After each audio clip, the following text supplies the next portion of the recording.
Ladies and gentlemen, welcome to this evening event on behalf of Goethe University, the Center for Financial Studies, and SAFE. We are extremely privileged that you will give this lecture. You have been for the last 2 days a terrific chairman of our group, and in spite of this heavy workload, you are ready to give this lecture. We are really looking forward to what you have to say, but first I hand over to the President of the Bundesbank, Dr. Jens Weidmann. Jens, the floor is yours.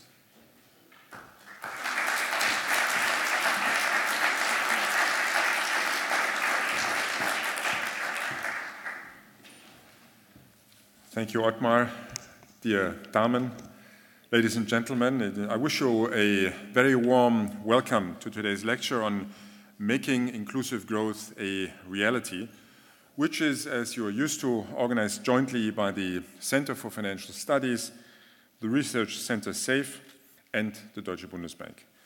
How to achieve inclusive growth featured quite prominently on this year's G20 agenda of shaping an interconnected world. With that in mind, I'm especially delighted to welcome Tharman today, Deputy Prime Minister of Singapore, to speak on this issue today. And Singapore was one of Germany's guest countries during our G20 presidency, and Tharman has first-hand information on the topic of inclusive growth, having been one of the protagonists of this year's G20 meetings in Baden-Baden, in Washington, and Hamburg. In addition to his duties as Deputy Prime Minister, Tharman serves as Coordinating Minister for Economic and Social Policies in the Singapore Cabinet, and he is also Chairman of the Monetary Authority of Singapore, Singapore's central bank and financial regulator. He also chairs the Group of 30, which is a consultative group on international and monetary affairs that seeks to deepen understanding of international and economic financial issues.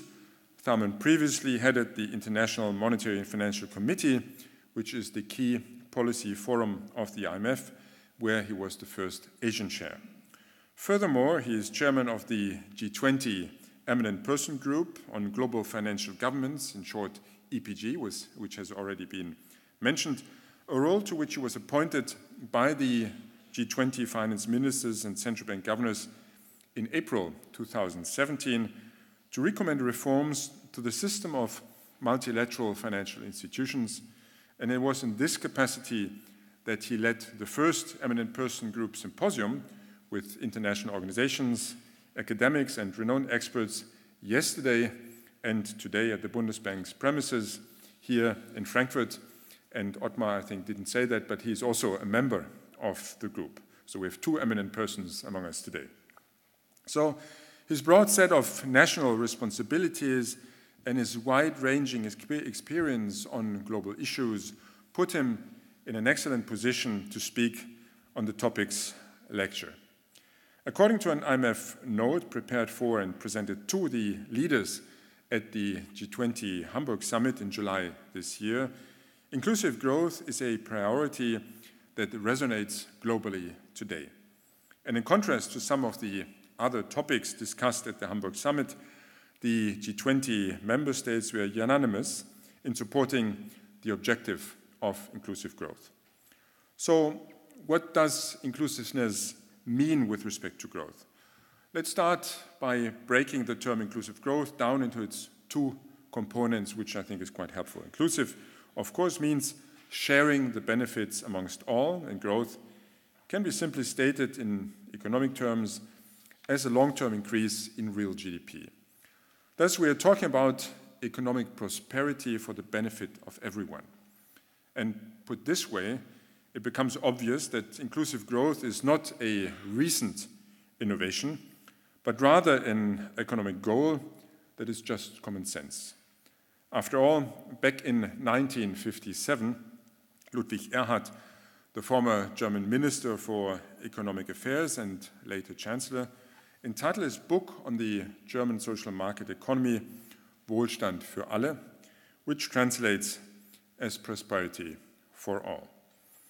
Although the invisible hand at work in a market economy leads to an efficient allocation of resources, it's now widely accepted that the market mechanism on its own also creates winners and losers. While, for instance, technological change generally leads to an increase in production capacities, it affects workers with different capabilities in very different ways. Obviously, a far-reaching redistribution would hamper incentives, excessive public expenditure, or, speaking more generally, excessive redistribution through the tax system might harm the potential for sustained growth because entrepreneurs and workers become discouraged. On the other hand, excessive inequality is not conducive to sustainable growth, either, as Christine Lagarde rightly stated. Excessive inequality can harm growth because it dampens the prospect for a significant part of the population of ever participating in the country's prosperity. And so it is a matter of course that in most countries the public sector shares in individuals' income to a certain degree by imposing taxes. And this enables the public sector to supply public goods, achieving social cohesion by means of social security transfers, building human capital by subsidizing education, and promoting the labor market participation of women, long-term unemployed and low-skilled workers. All of these things can boost not only inclusion, but growth as well. Bearing this in mind, it's important to find the right calibration of growth policies. The public debate on inclusive growth policies often takes the development of economic inequality over recent decades as a starting point. And rising inequality is seen as a major challenge around the world. However, the perception of steadily rising inequality depends strongly on the indicator used. When you look at the Gini coefficient of net income, for example, which is a commonly used measure of inequality, inequality across countries has decreased over the last 2 decades. Within countries, however, we see a very mixed picture of higher Gini coefficients since the 90s in some advanced and emerging countries and lower coefficients in other economies. Of course, Gini coefficients, looking at the distribution of net income after taxes and transfers, are only one of many measures. The dispersion of gross market income, the distribution of wealth, the median income and poverty rates are other measures that seek to quantify economic inequality. Further measures describe the intergenerational distribution by looking, for instance, at demographic aspects and public debt. All in all, there's no uniform answer to the question how inequality has evolved over the last decades. Notwithstanding the difficulties associated with measuring inequality meaningfully, policies that achieve both inclusion and growth are especially sought after. We need to ensure that enterprises and their employees are properly equipped to harness the opportunities presented by globalization and technological progress, and that they are able to cope with structural change, especially through better education and also lifelong learning. So as a former Minister of Education, Tharman will certainly agree with this. And that said, Tharman, we are all looking forward to hearing your suggestions on how to make inclusive growth a reality. Thank you very much for being here, Tharman, with us today. And Tharman, the floor is yours.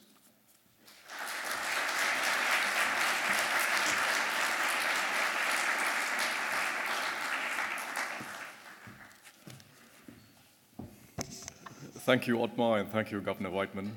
Thank you very much for giving me the privilege of addressing you. I consider it a special privilege coming from a very small country, but a good friend of Germany. The questions we are addressing today, which I think Governor Weidmann has enunciated very well, are questions that are being addressed across the world. They're being addressed in the advanced countries, they're being addressed in the emerging world, they're being addressed in countries large and small. And what we see today, whether it's in France and Germany, or in China and India, is a phenomenon that's increasingly common everywhere in the world. But the most worrying trends to my mind are the trends we see in the advanced world. If I had to find a way of summarizing it, it is not so much in the data on incomes, but the data on confidence. Each year, Pew Global Research, which is one of the more reputable survey agencies in the US, does a global survey.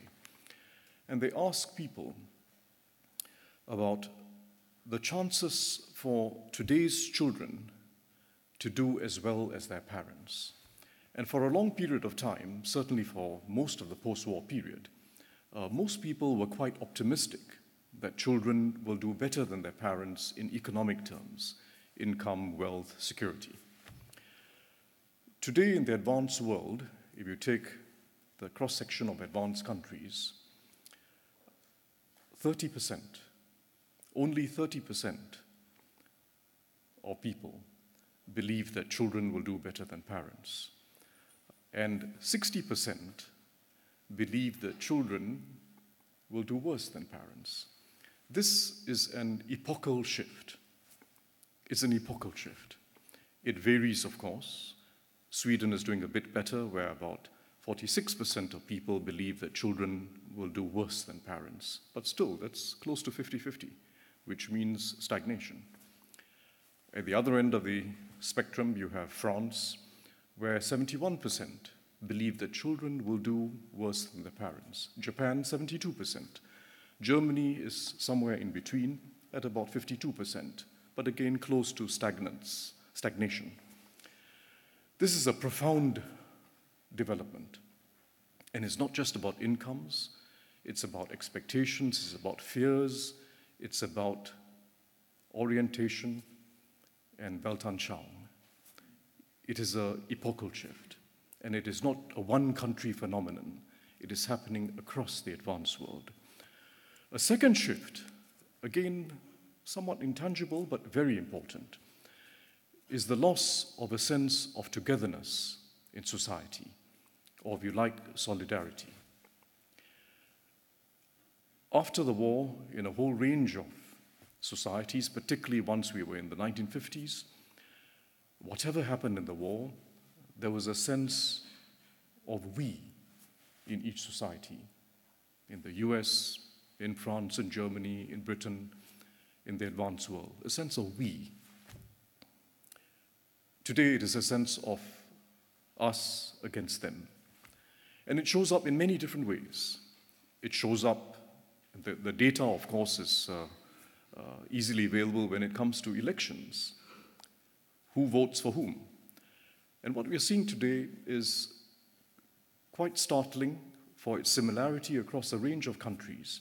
The difference, not just in voting for political parties, but the difference in worldview between those in the metropolitan centers versus the suburbs, versus the rural areas, or the Rust Belt far from the metropolitan centers. It showed up in the US elections, it showed up in the French elections in a very pronounced way. It showed up in the recent German elections. Voting patterns in Bremen were completely, very different from Frankfurt, for instance. It showed up in the UK Brexit vote. A stark geographical pattern,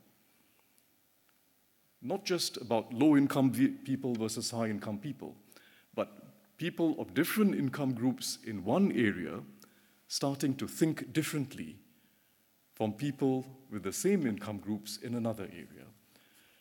And this, too, is a new phenomenon. Difficult to analyze in economic terms, difficult to pin down, but we know it's there, this loss of a sense of togetherness. And the ethnic dimension, of course, is very troubling. And that, too, is a phenomenon that is now more pronounced than it used to be. It used to be thought that once ethnic immigrants of ethnic minorities are settled into a country, the second generation and the third generation would become, over time, more integrated. Unfortunately, that hasn't happened. And perceptions of belonging, a sense of belonging, in the third generation of immigrants are especially worrying. We haven't seen that increasing sense of belonging in immigrant communities. And when you combine that with the fact that ethnic strife is now a globalized phenomenon, what happens, strife in one place and conflict in one place spreads very quickly internationally. This is a very worrying and new area of complexity in social and political management. The social media is a further reason why we're seeing divisions now. And I say this without any aspersions whatsoever to the social media, but the way in which the social media is organized, the algorithms, so to speak, are such that you increasingly see people inhabiting their own bubbles, listening to themselves, talking to people with the same beliefs and persuasions, and reinforcing the same values, beliefs, and persuasions. And this too is a problem everywhere in the world. A little less so in the emerging world, but it's there in most of the advanced world.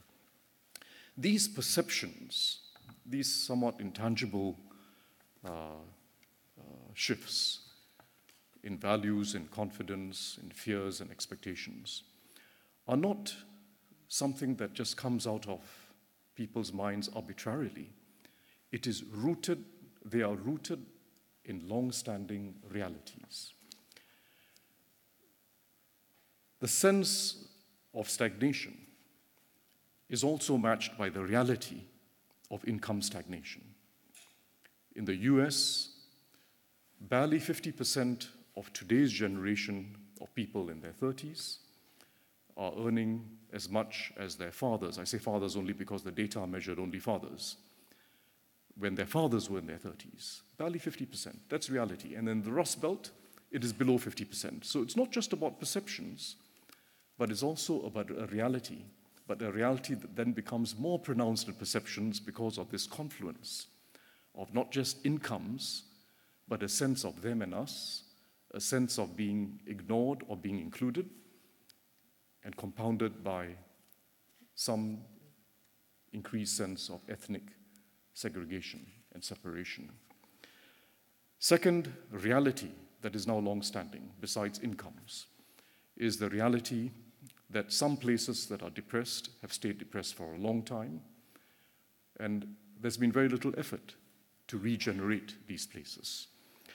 Creative destruction is part of the marketplace, but creative destruction in a large country typically involves creation in one area and destruction in another, and that has always been the case.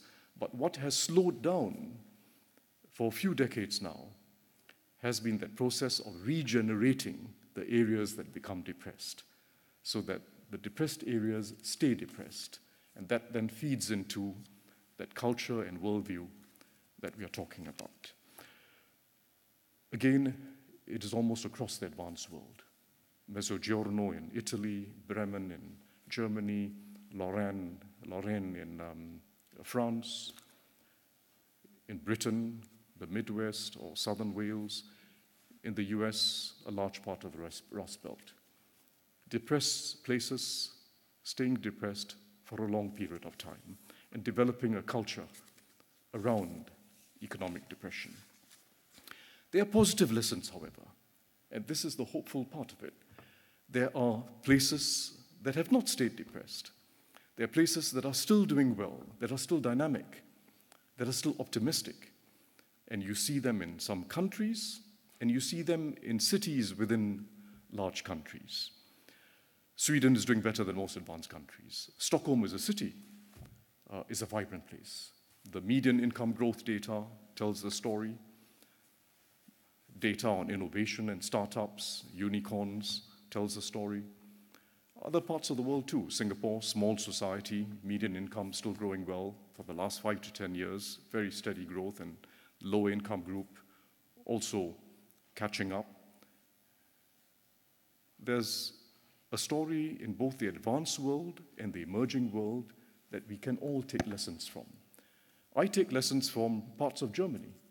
I have visited several times places in the Stuttgart-Tübingen corridor to visit factories, visit technical colleges, visit the Fraunhofer institutes, because I want to learn what I can from the places which are succeeding, which are near the edge, that are near the frontier. We've got to borrow lessons from each other. And there are less in each of the places I mentioned where you have depressed regions and cities. There are also areas which are doing well, which are optimistic, and have a different dynamic. In France too, Toulouse, Montpellier, the area around Marseille,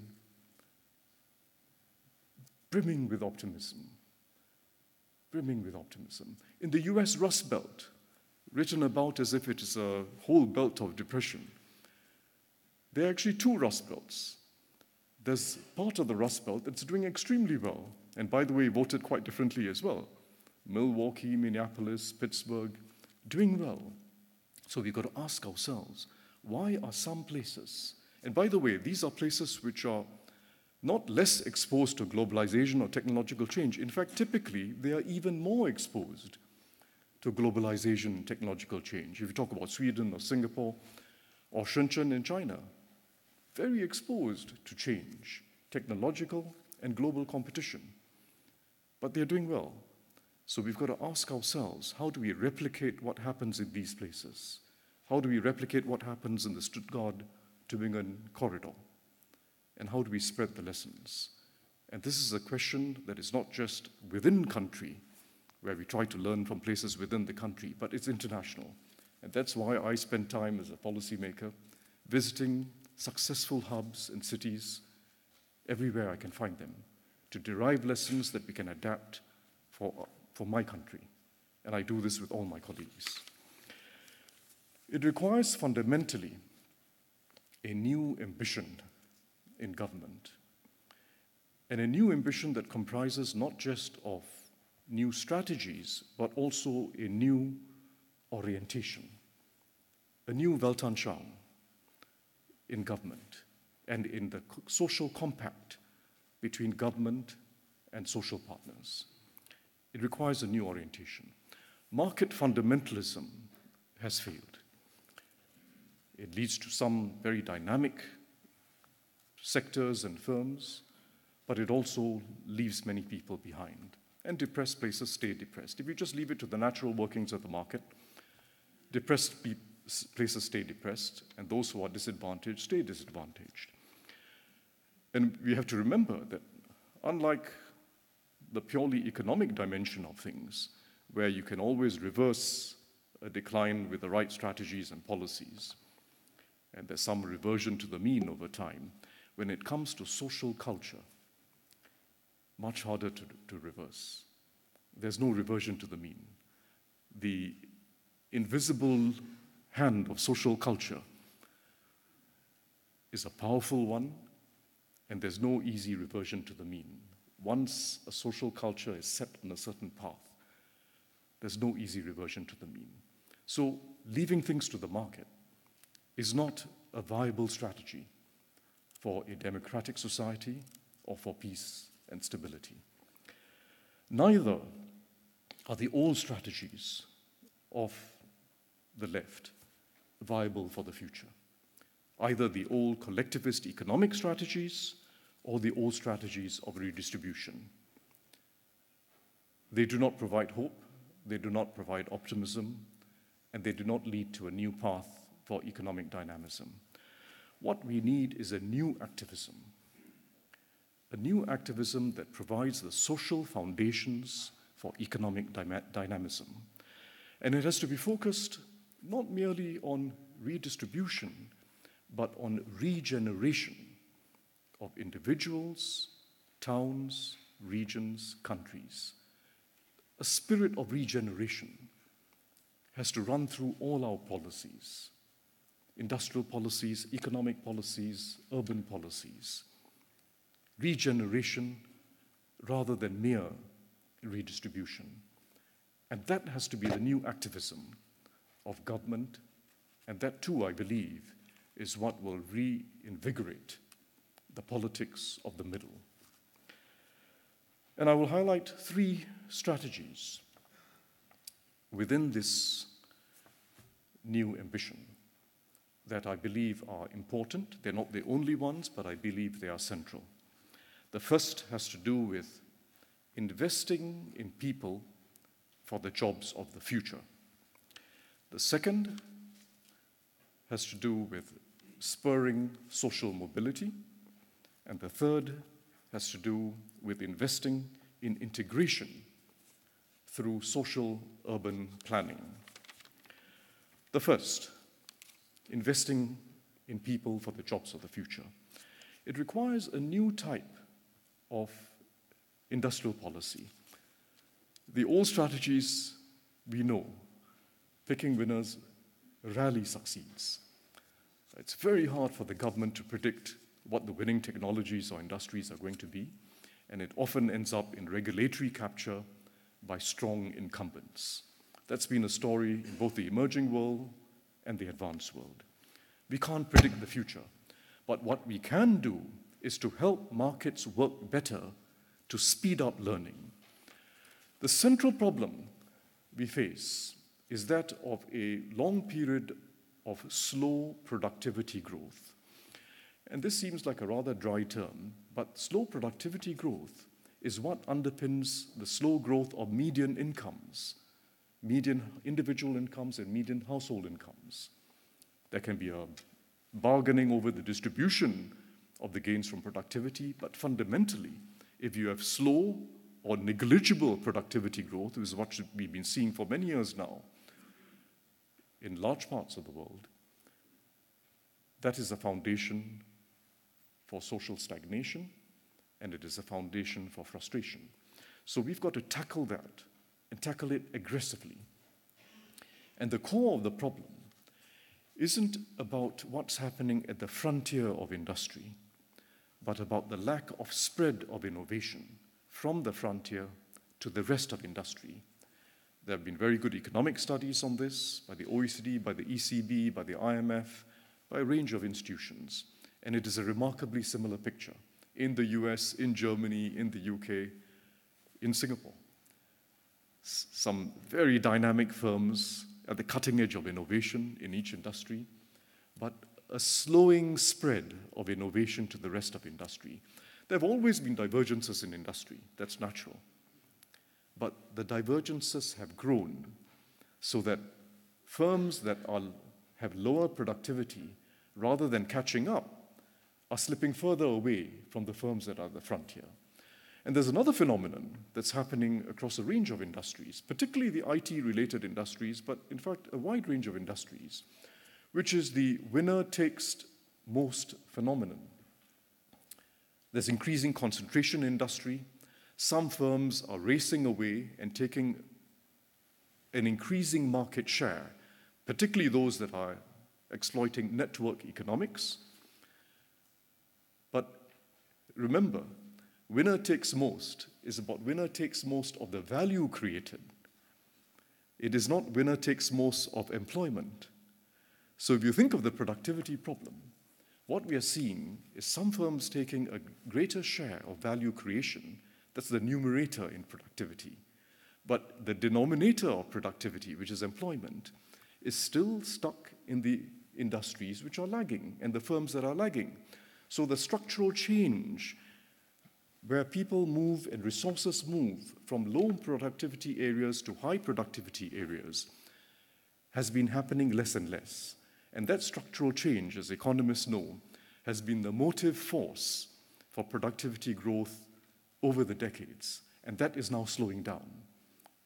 A lack of structural change that moves resources, and especially people, from low productivity firms and industries to the leaders. So how do we speed up this learning from the front, the learning that is being developed at the frontier to the rest of the industry? It requires an agile form of industrial policy where the government doesn't know best, but the government works with industry, senses the developments in the market, and helps to spread them by social partnerships, particularly between educational institutions, the leading firms, and the smaller firms in the same vertical or supply chain. And this works best typically in cities, and in corridors. Because inclusive growth in this sense is not just an economic phenomenon, it's a social phenomenon. It's about social relationships, knowing each other, and a sense of obligation, where the leading firms are willing to play a role. They're willing to play a role for the smaller firms, and they collaborate with colleges, including the technical colleges and high schools. These collaborations work well and work best from what we've learned at a local level, and it can be developed.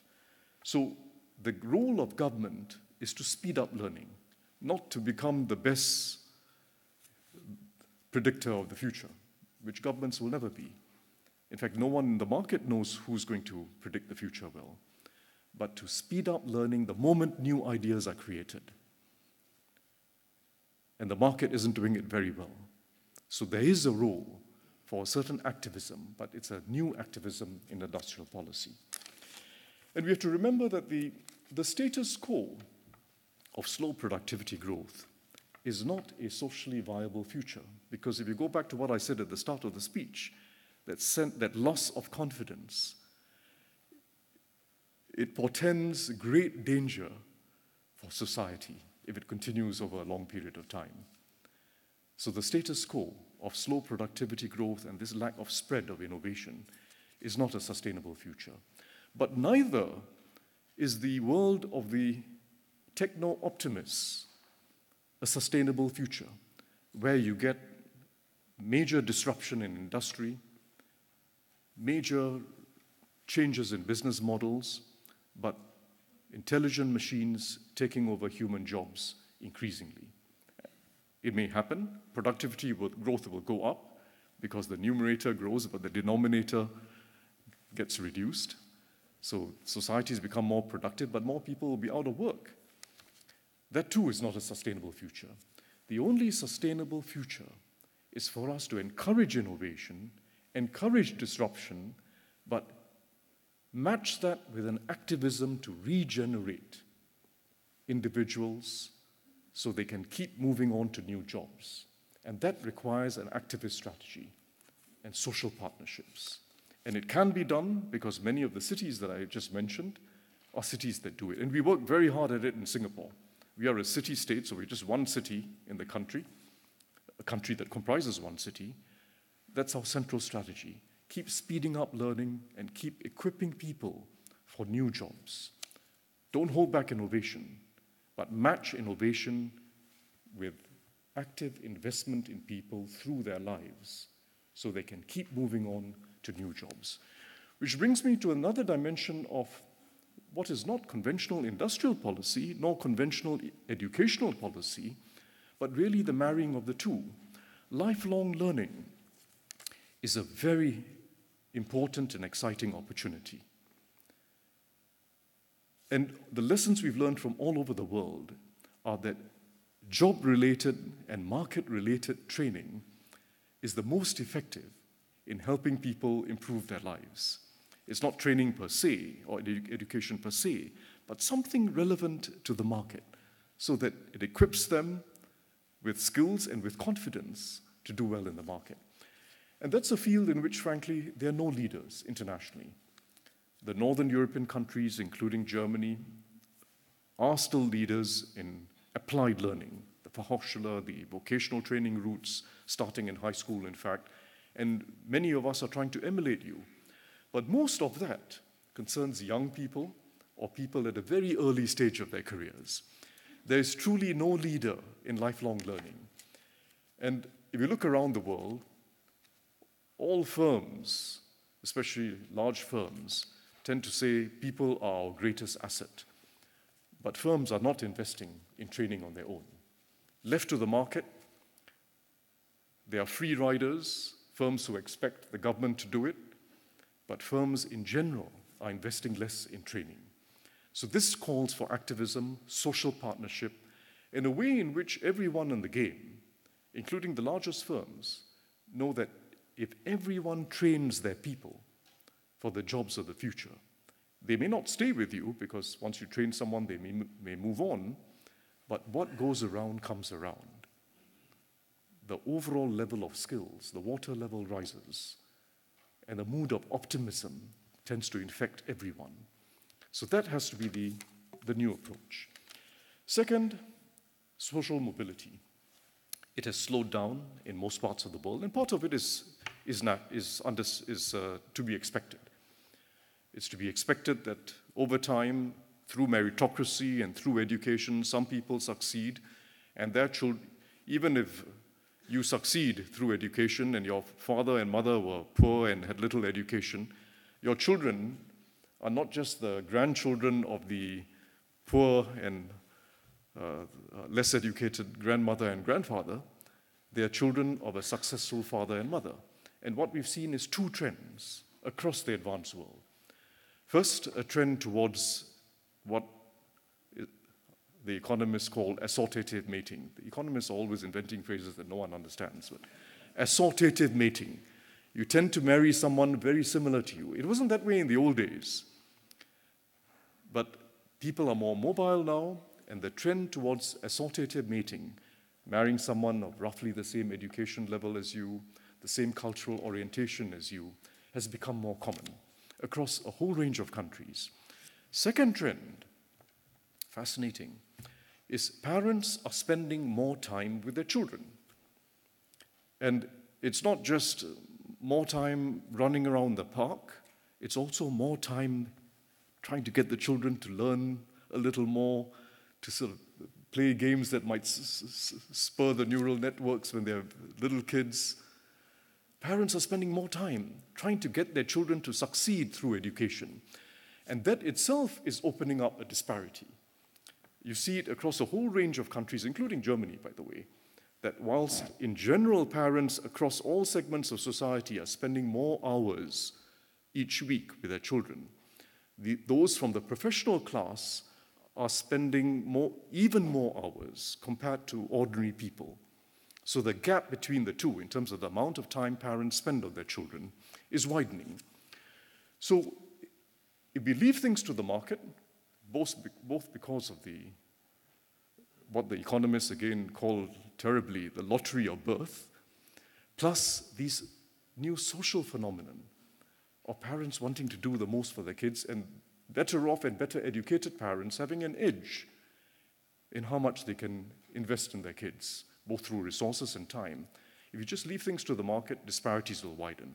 What it means is we need a collective approach. The state has to intervene earlier, together with parents, together with local partners, to help those who start with less. And we have to intervene early in life, much earlier than people reach school age. And Germany is doing this now. We are doing it in an aggressive way in Singapore. Intervene as early as possible to mitigate the lottery of birth and to correct for the fact that some families are better equipped to help their children compared to others. Again, this is a new area. There's no science to the interventions, and we've got to do it in a sensitive way because some of it can be a little intrusive. You can't tell parents what to do, and it can often come across as very patronizing, where you're telling less educated parents what to do. But there are ways of helping people and equipping parents, and through some form of socializing the environment of the children in infant care and preschool, try to mitigate those disparities that start early in life.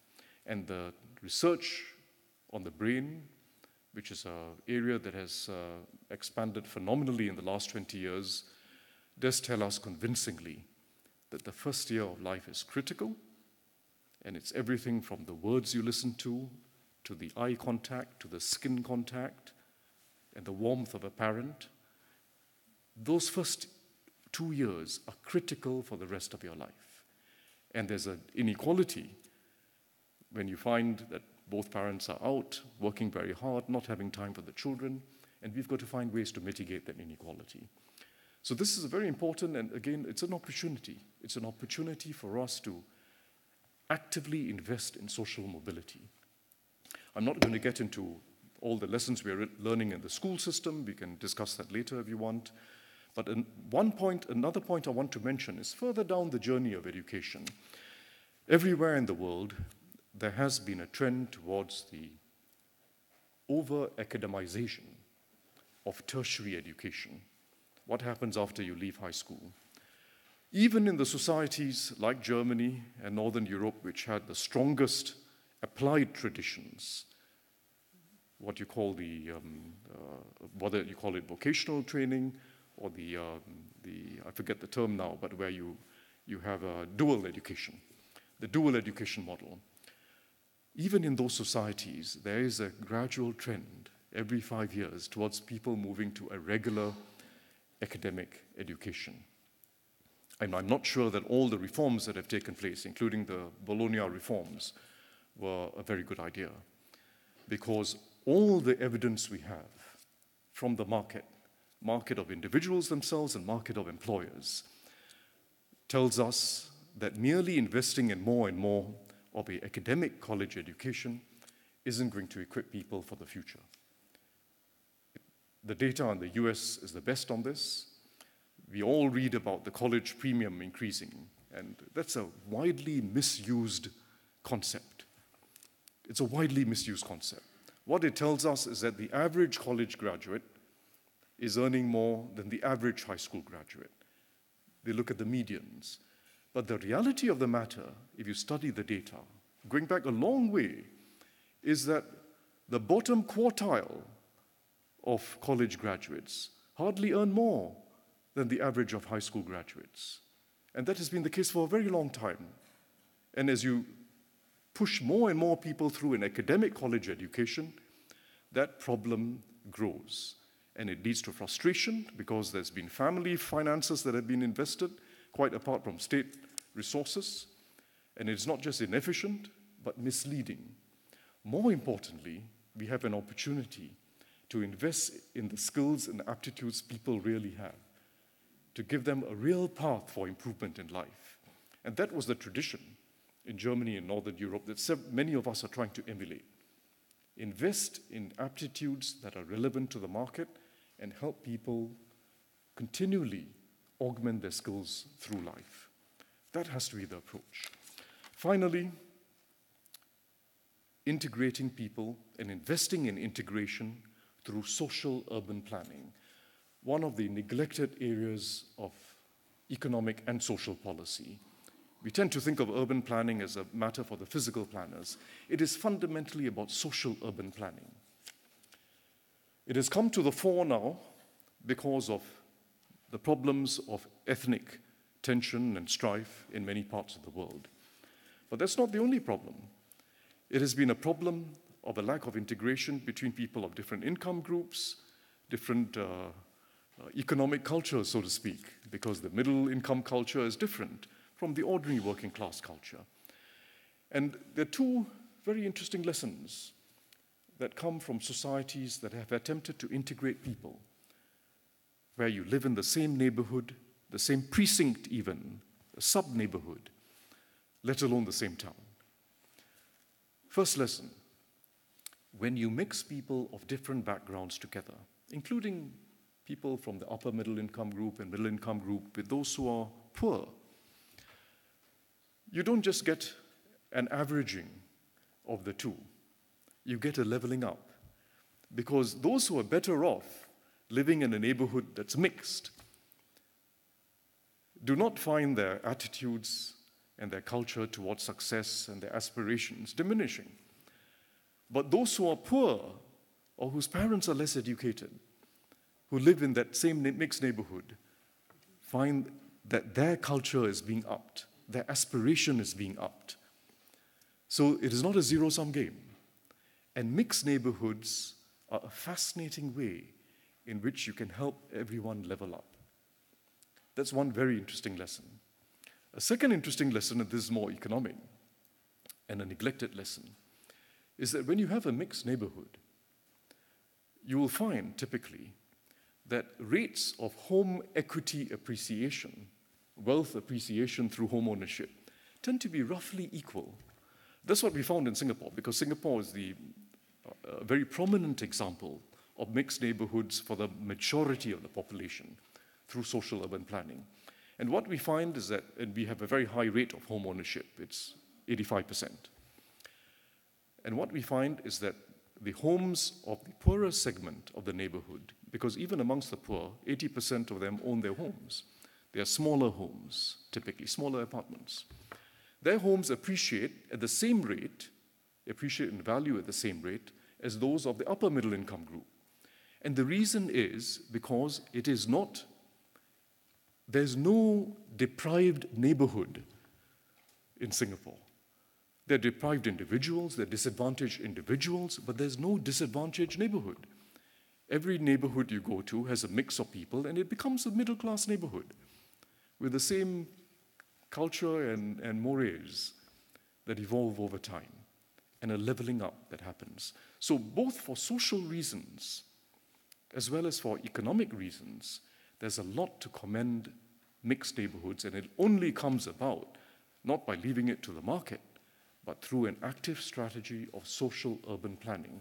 I cannot understate the importance of this. Some countries now have a legacy of segregation that is going to beset them for quite a while. And I'll have to say France has some particularly acute problems.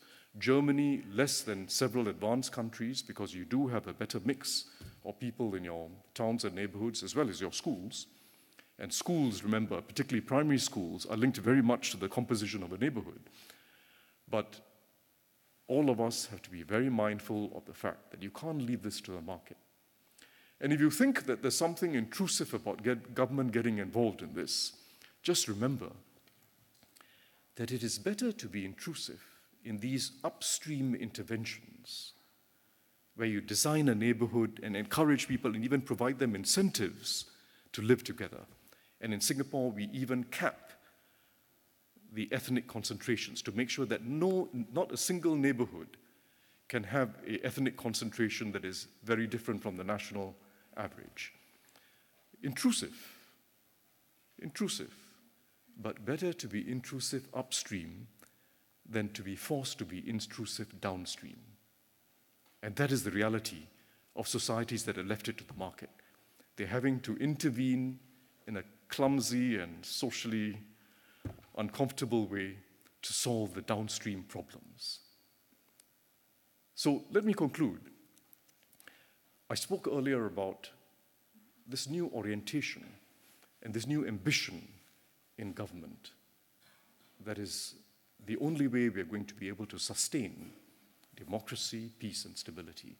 It also means ultimately going back to the original values of both the center-left and the center-right. And if you use the German example, because it's a very rich example that also influenced many other European countries, both the social market economy of Ludwig Erhard and Adenauer, in fact, really going back to its roots with Bismarck, both that tradition as well as the social democratic tradition shared some very important points in common. It was about collective prosperity, but it was also about everyone contributing their part. It was about individual and family responsibility, reinforced with collective responsibility. The same was true in Britain.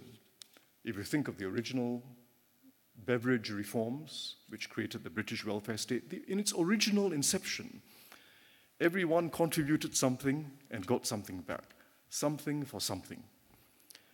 It evolved over time, and it became you get something for nothing for many people. And that breeds over time a certain tension in society when you feel that not everyone is playing their part. But we should think of this not in a way of just looking down at people who are not playing their part and blaming them. We should understand that the right mix of social strategies allows individuals to play their part better. And there's a way in which collective responsibility can reinforce individual and family responsibility, where everyone feels motivated to do their part. And that was the original conception of the social market economy. So the Wohlstand für alle, if I pronounce it roughly correctly, was not just about prosperity for all, but contribution by all. Everyone taking responsibility. It was responsibility for all. Same was the case in Britain, and the same was the case in Sweden. Whether it's the social democratic ideals or the ideals of the social market economy, they shared that value tradition in common that we have to return to. And I think it's by returning to that tradition and breathing a new spirit of activism in the role of government that we can reinvigorate the politics of the middle, and that's going to be the only way we can sustain democratic societies and peace and stability. Thank you very much for bearing with me. Thank you.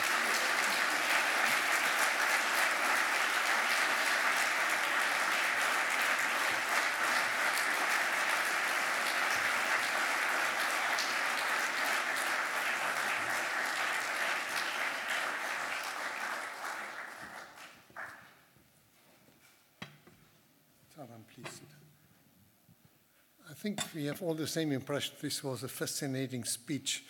You ended with Ludwig Erhard. Listening to you, I think we have a new Ludwig Erhard coming from Singapore to the original country of Ludwig Erhard. You started with a rather bleak analysis of the present situation in which people are so pessimistic about the future as it come out when people are asked about what they think about the future of their children. Jens Weidmann has rightly said that, for example, in Germany, the data don't show an increase in inequality. But all opinion polls say something different. So I think it's due also to a substantial part of the media which are spreading this wrong message. And for example, the Sachverständigenrat in its last annual report has tried to convince by data, but who reads a 500-page report of the Sachverständigenrat? So we have to import this optimism about the future from Singapore. And you gave a clear analysis of the present situation, which is more or less, and this is somewhat surprising, a global phenomenon. But you also presented perspectives, if not a vision for the future. There's no reason for resignation.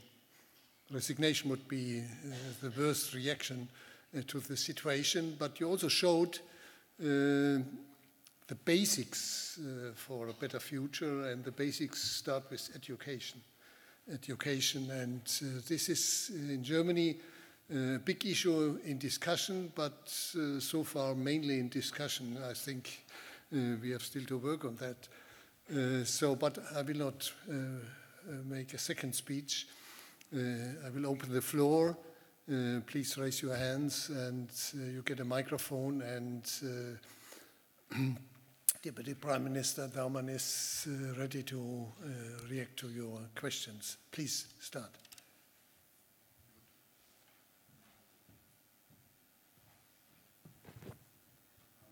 Who breaks the ice?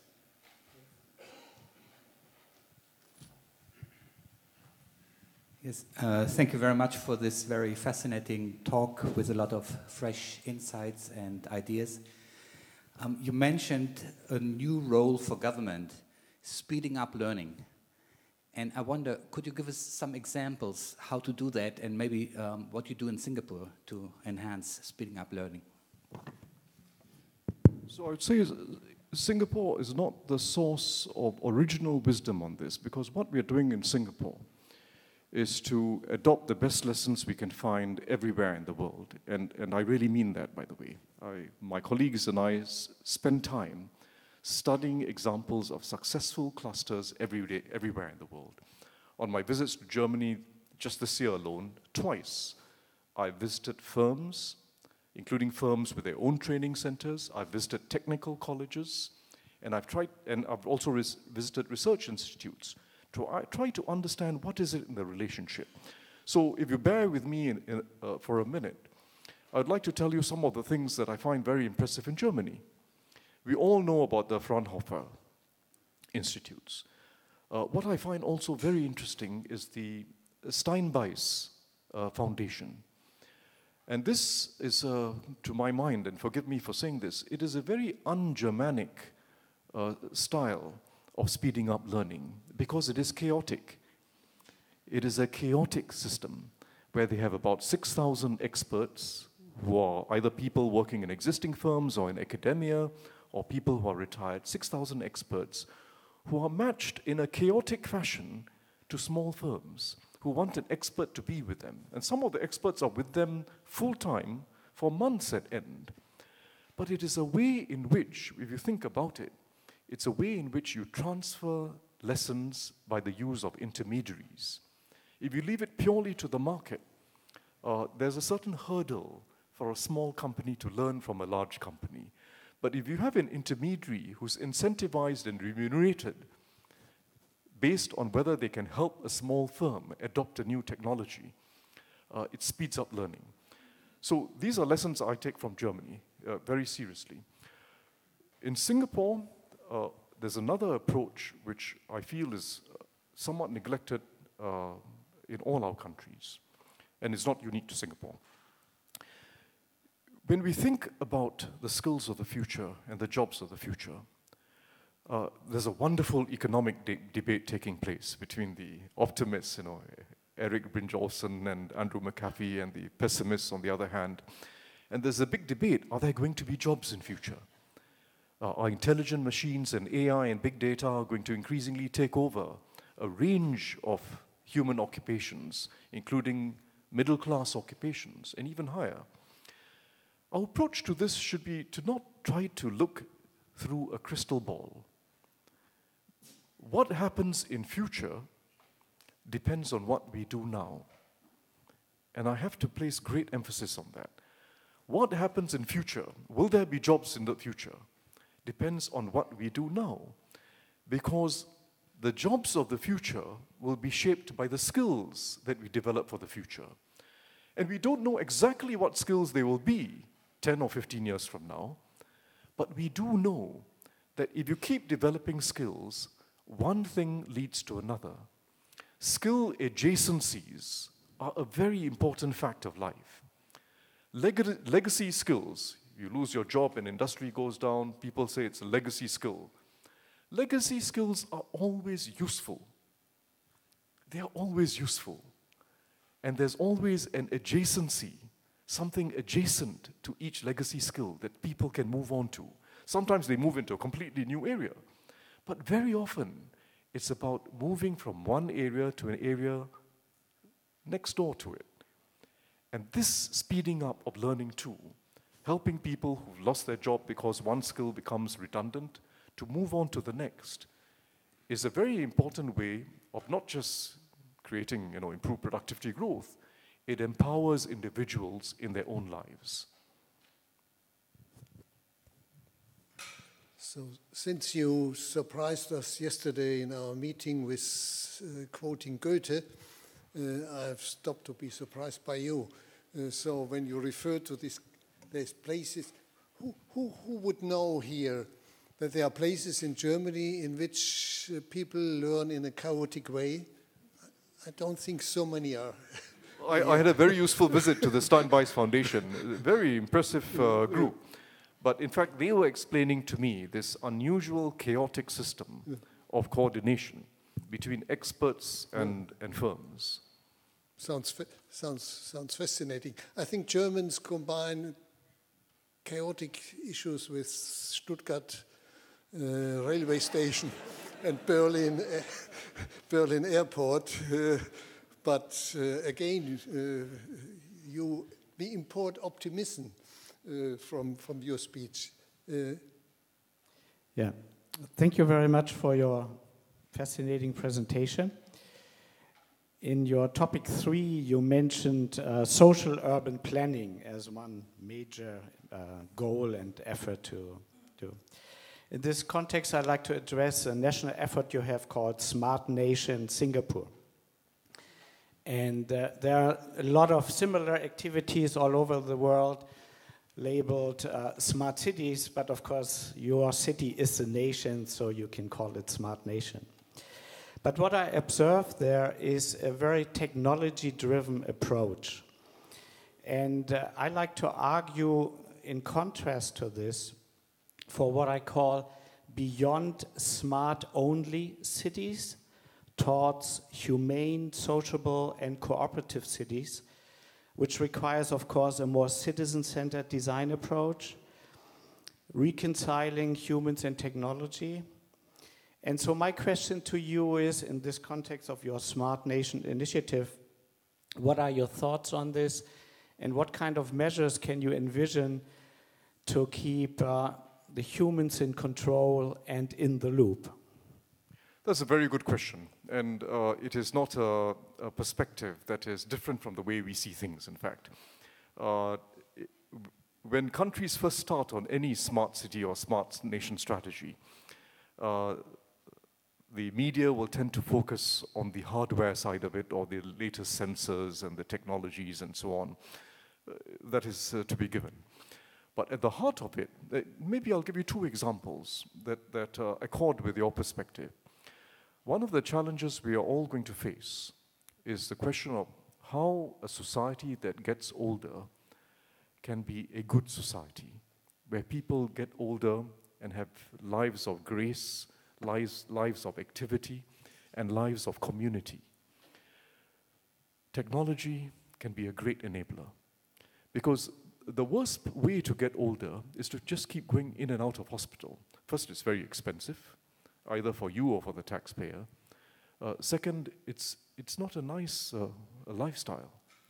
Much better to be able to stay at home, have care near the home, and have the comfort of neighbors and friends in your life.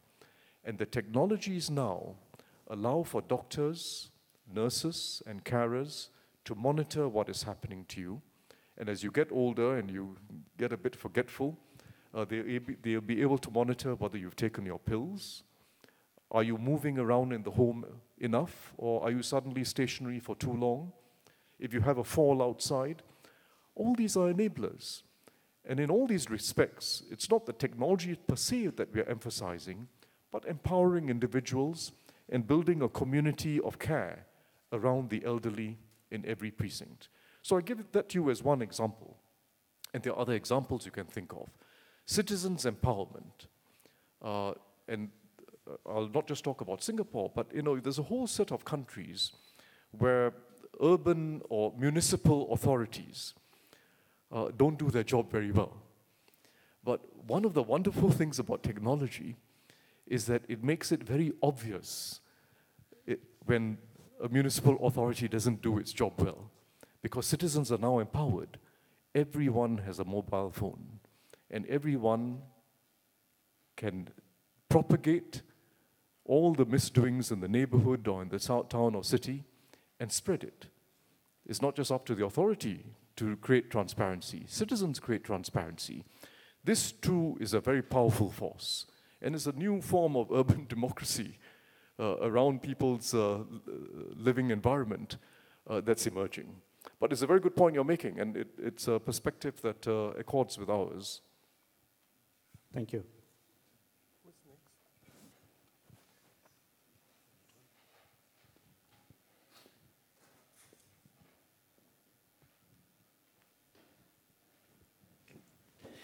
Dear Vice Prime Minister, you deliver us a very, almost to say the most wonderful motivational speech. I want to ask you two questions.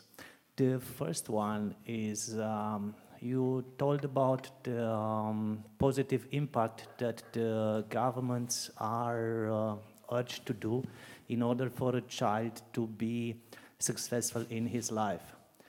Is this the most important Zutat, the most important piece of meal in order to succeed, or the philosophy of the passion to perform? Thank you. And the second one, we learned a few decades ago that the slogan "the winner takes it all" is not so actually is not so is not available today because you said the winner takes the most.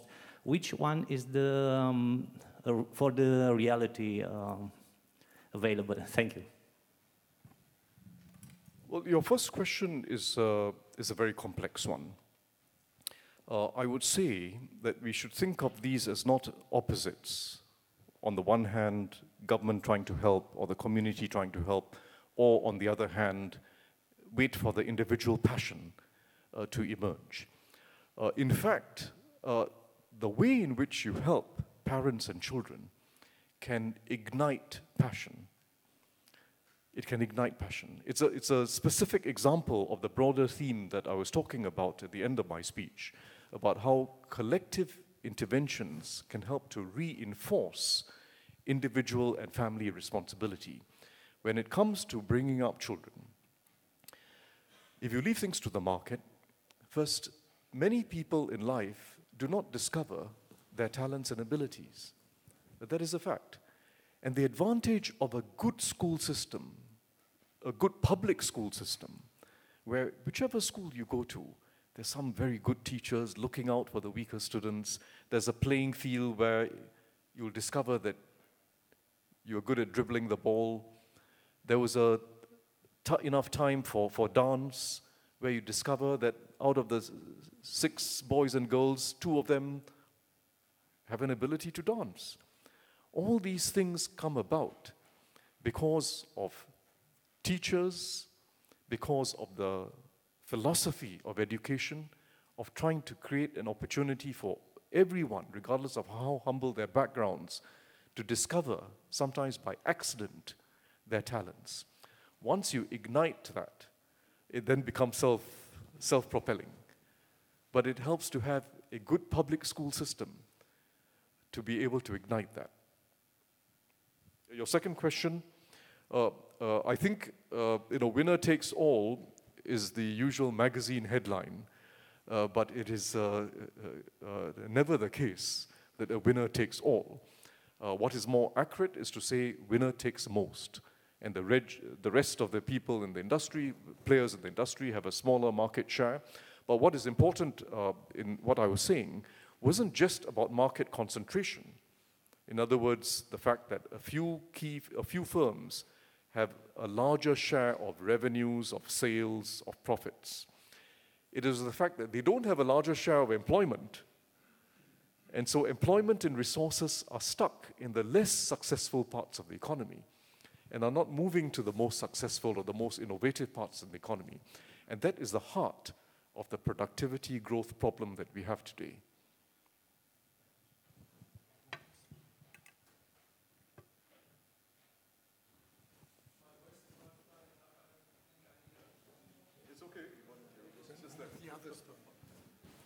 Could you elaborate a bit more on the social urban planning? Because in my perception, for example, in the US, the gated communities increase. Now, I also lack a bit of fantasy because attractive places are rare. So if you want to buy real estate in an attractive place, you got to pay a lot of money.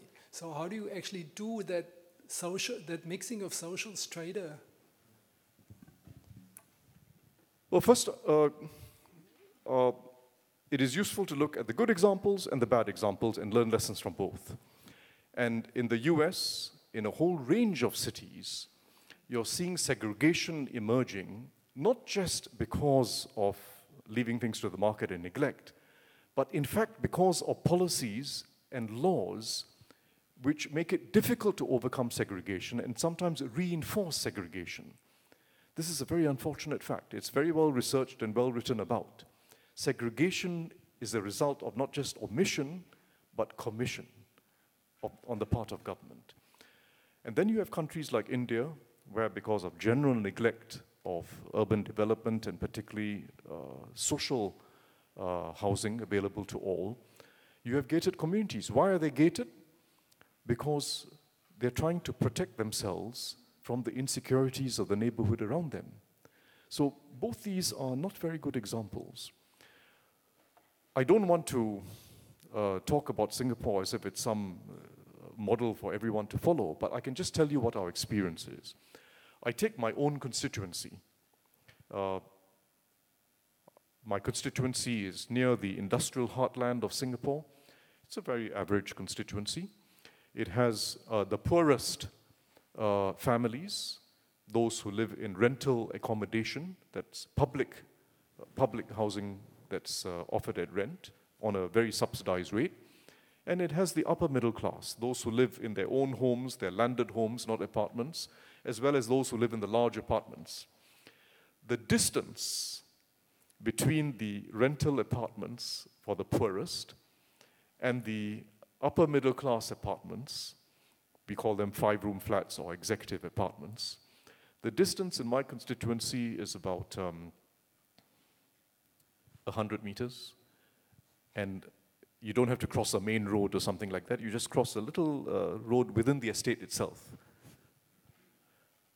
There are no gates and no fences. It's all common property. On the ground, it's all common property. Everyone goes to the same neighborhood shopping area. We call them hawker centers for simple meals. Everyone goes there. Everyone dresses the same way as a result over time. Everyone takes the same transport facilities. And their kids end up going to the same primary schools. In fact, the same kindergartens or preschools very often. So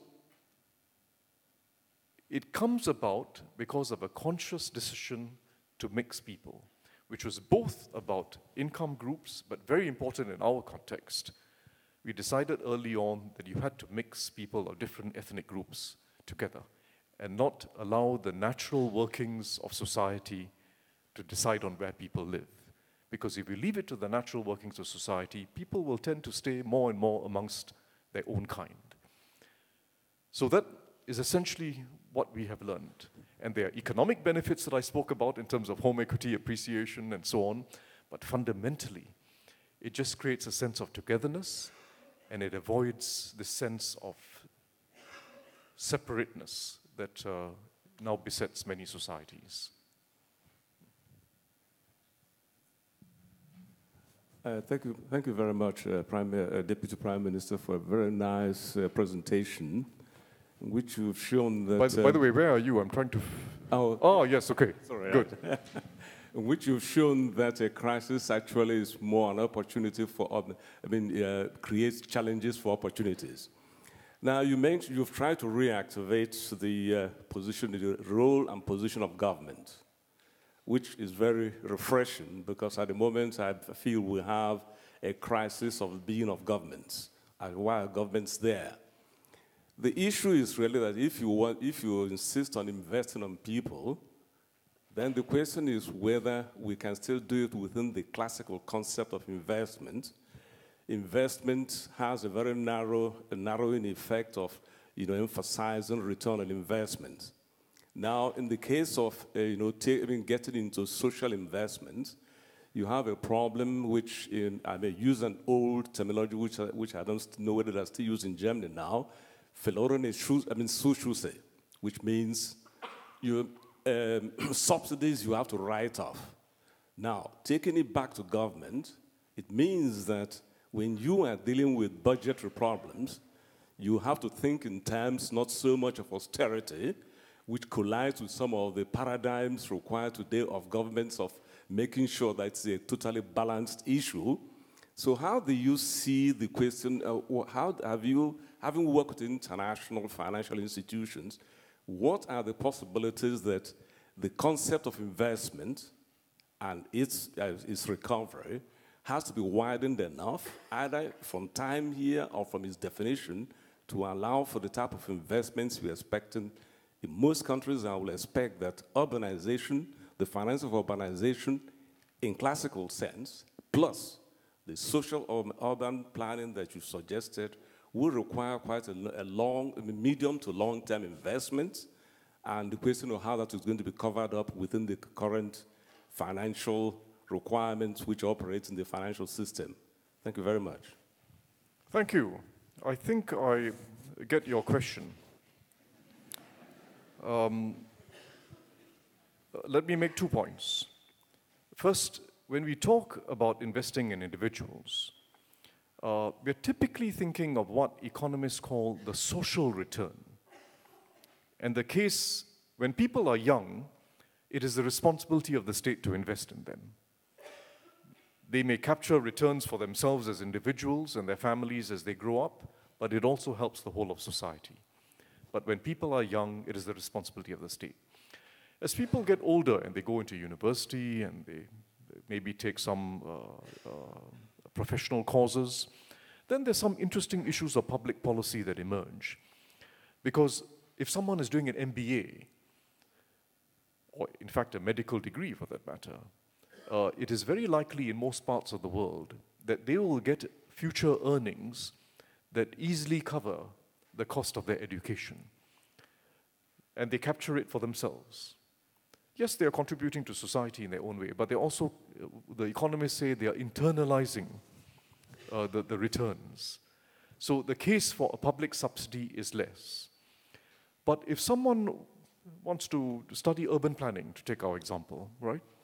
He will typically be working in a public authority, or maybe in a social enterprise, or some such organization. Typically, he's not going to be very well paid compared to the average professional, maybe in fact below average possibly, but that person is creating value for society. And there's some social return for the whole of society. So our task in public policy is always to think of that difference between private return and social return, and invest more in areas where there's social return, which for the young means almost everyone, but as you get older, think about private return differently from social return. I'm not fully answering your question, but I hope it's at least answering chapter 1 of your question.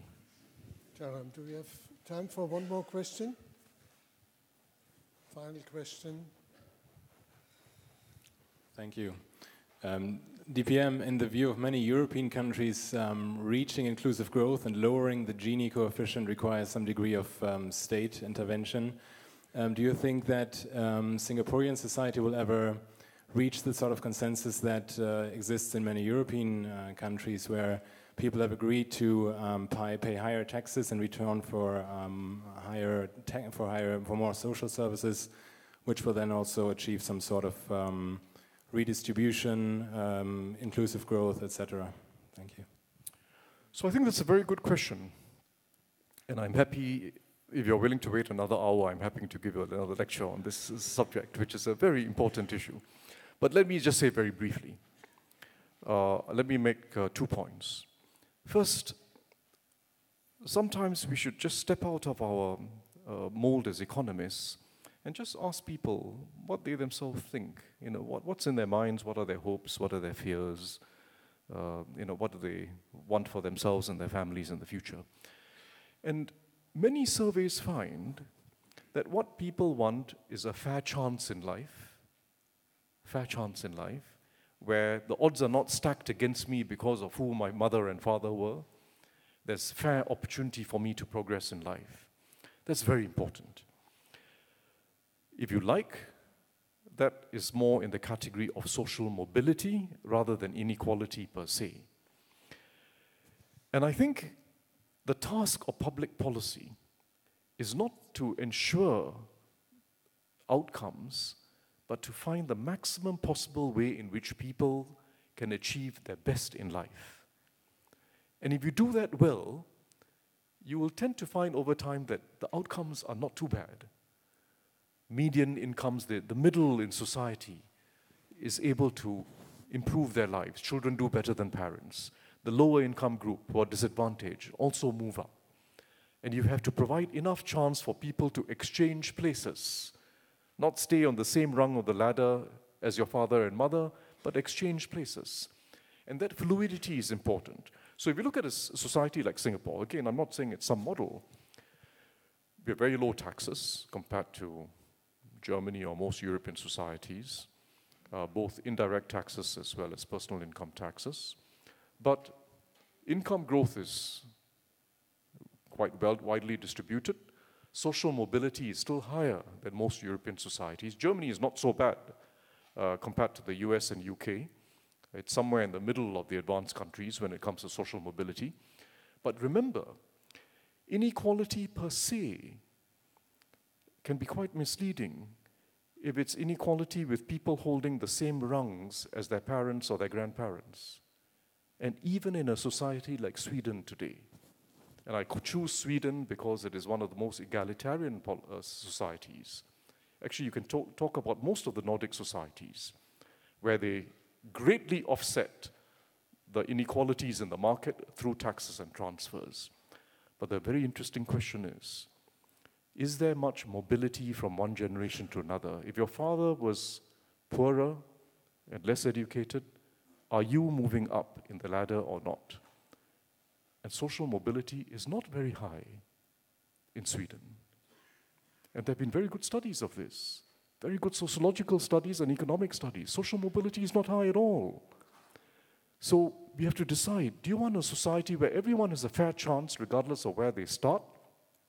Or a society where you leave social structures as they are and you keep trying to compensate for it after the fact? If we lose our ability to spur social mobility, we will have no choice but to go for the latter strategy. Keep compensating after the fact.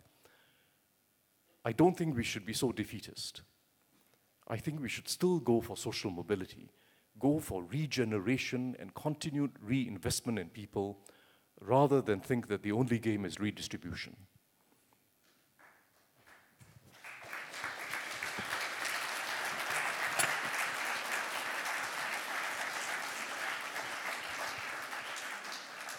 So, thank you so much, not only for your fascinating speech. I have chaired many lectures here. I think it's the first time that an answer to a question triggered applause. So I think this is telling how you fascinated our audience. In times of flu, I'm concerned about contagion, but today I hope that you have triggered contagion to a normally German audience which is reluctant to optimism. But I hope at least your message has really given food for thought. So thank you so much and have a safe trip home.